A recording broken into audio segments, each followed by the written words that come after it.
25 yıl yaşadım. Bir yoxu gəm yaşadım.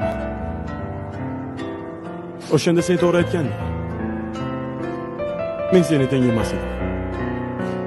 İçim özümü yaxır, çölüm özgəsini. Nola bircə dəfə eşidim səsini.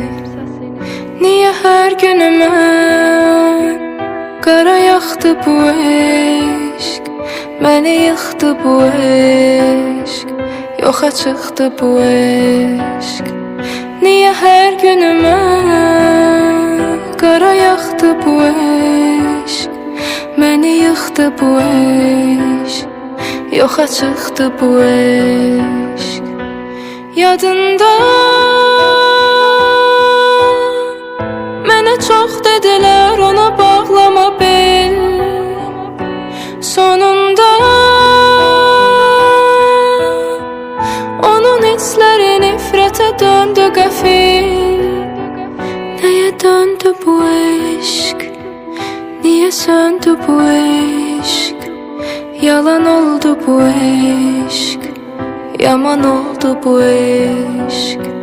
Nəyə döndü bu eşq? Niyə söndü bu eşq? Yalan oldu bu eşq, yaman oldu bu eşq.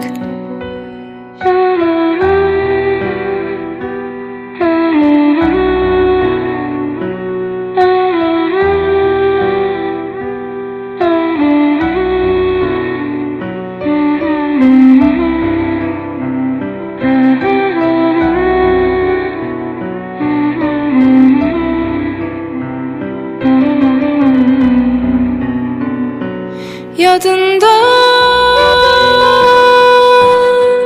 mənə çox dedilər, ona bağlama bel.